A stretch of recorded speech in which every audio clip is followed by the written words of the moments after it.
Hello friends. Today I'm going to look at Sugarloaf. Funny name for a band until you realize they're named after a mountain in Colorado. They're an American rock band.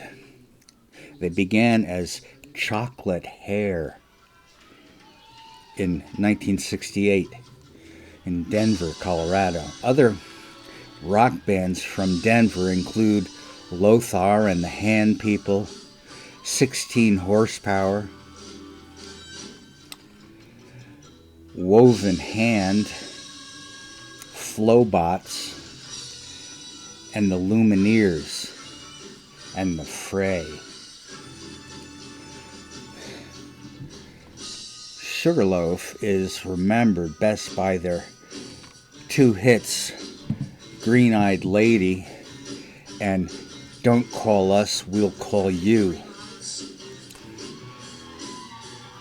Lead vocalist, keyboardist Carrie Corbetta and guitarist Bob Weber played together in the Moonrakers, a garage band in '68. They formed Chocolate Hair with drummer Myron Pollock. When Pollock left, Corbetta and Weber sought Moonrakers drummer Bob McVitie. This lineup recorded Green-Eyed Lady in Hollywood. As an afterthought to fill out their debut LP, and the studio selected it for their first single, and it peaked to number 3 in the US in 1970. The original song had a drawn-out middle part, but this was edited down to 2 minutes and 58 seconds for radio play. When the single took hold on part of the organ solo was put back in, and the story of how Sugarloaf tried to persuade CBS to distribute the record was chronicled in their song Don't Call Us, We'll Call You, which was also a hit. Just before the debut album was released, the label decided that the name Chocolate Hair had racial overtones. They took the name Sugarloaf, the name of a mountain in Colorado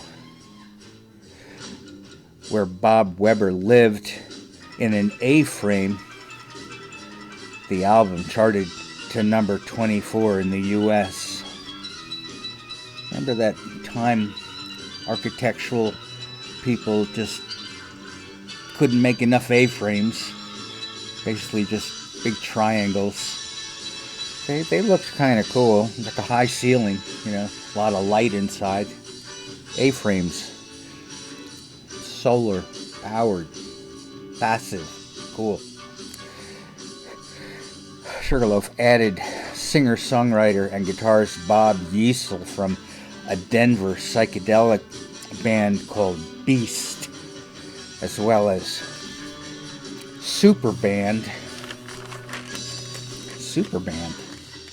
with Johnny Greenspoon, who would go on to join Three Dog Night, and Yeasel would be a big part of Sugarloaf's second album, Spaceship Earth. In 1971, it only went to number 111 and was the last album from Liberty, which folded. Sugarloaf toured with The Who, Deep Purple, and Eric Burdon and War. Bassist Bob Pickett joined, making Sugarloaf a sextet, but it all fell apart in '72, leaving Corbetta with the Sugarloaf name. I Got a Song was intended as a Corbetta solo album. It was decided that it would be a better selling album as the third Sugarloaf album. There would be a new lineup for the record, Don't Call Us, We'll Call You. This lineup was Corbetta and studio musicians. There are snippets rather than samples of the guitar riff from the Beatles' I Feel Fine and Stevie Wonder's Superstition, and an imitation of Wolfman Jack as a DJ. The song peaked at number 9 in the US in '75. The I Got a Song was quickly re-released as Don't Call Us, We'll Call You, and the album only went to number 152. With the success of the singles, the other Chocolate Hair musicians came back.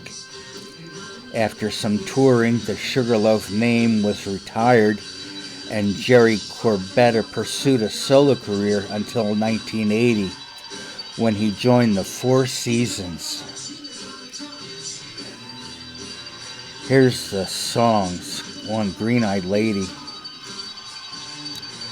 It's got a very weak intro, if you ask me. The bass takes over the set and it sets the groove. The radio version is better than the long version, I think. 2, Train Kept a Rollin'. That's an old Yardbirds chestnut. Pretty tired out one. I think that's a redundancy. Sorry. 3, Medley. Backdoorsman / Chest Fever. Got an indulgent Hammond B3. Endless instrumentals. 4, West of Tomorrow. Not completely off the hippie song. 5, Gold and the Blues. Soulless blues. Things are gonna change some, they always do, some. Spaceship Earth is often cringeworthy. It's pretty much a disappointment. Well, that's what I have on Sugarloaf. I did like this band. Those 2 hits of theirs were pretty cool.